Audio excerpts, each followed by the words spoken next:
on their tuxedos and their evening ball gowns and went to the White House Christmas party.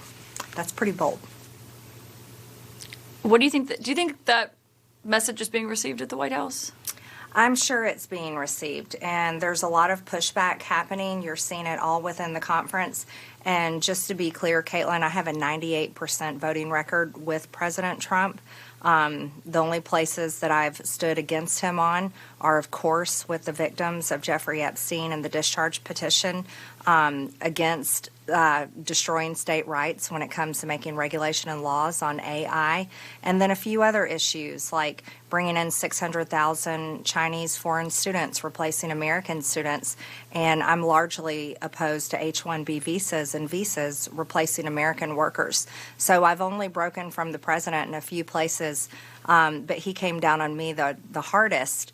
But yet he's got real problems with Republicans within the House and the Senate that will be breaking with him on more things to come. Yeah, you wouldn't know that you have voted with him as often as you have if you listen to his recent comments about you. And he was really critical of you when I asked him about you saying that he needs to focus more on domestic issues than foreign issues.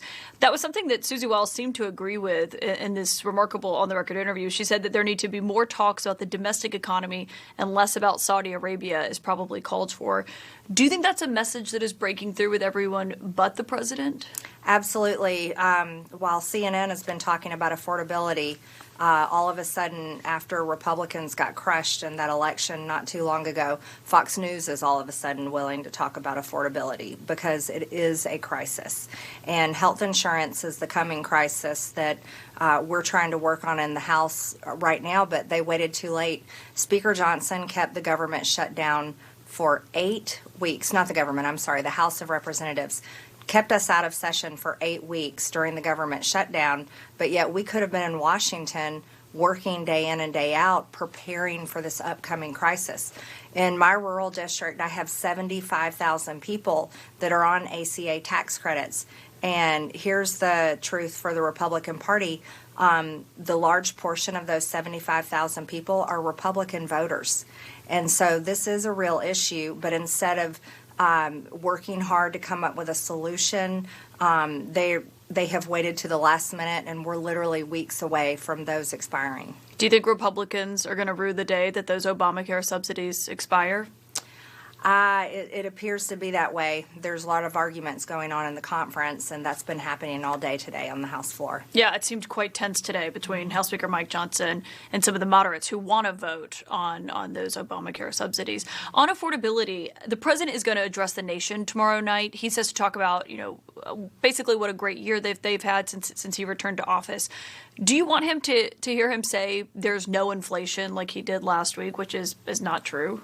It's not true. Inflation, of course, reached its highest point during the Biden administration, and Americans know that.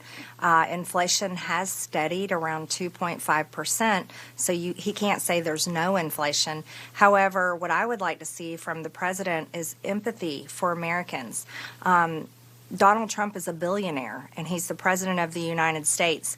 When he looks into a camera and says affordability is a hoax and just totally tries to make nothing out of inflation, he's talking to Americans that are suffering and have been suffering for many years now and are having a hard time making ends meet.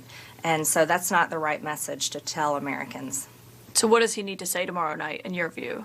In my view, I think he needs to actually dive all in on America First policies. He needs to keep Air Force One parked in the hangar and stay away from foreign countries. He needs to stop the revolving door of foreign leaders into his White House. He needs to stop embracing Al-Qaeda, ISIS terrorists that were once wanted by the United States, who have now become the Syrian president, and stop calling people like me traitors.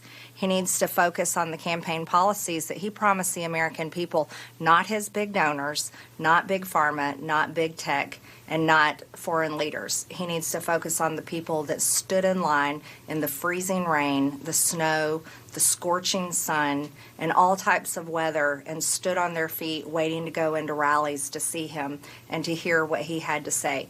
Those are the people that matter, not the lobbyists, not the big donors, and not the people he wants to have at White House big parties. You mentioned the few places where you've broken with him, including on the Epstein files and having those released. The DOJ deadline is Friday. And Susie Wiles was actually pretty critical of the Justice Department's handling of this so far.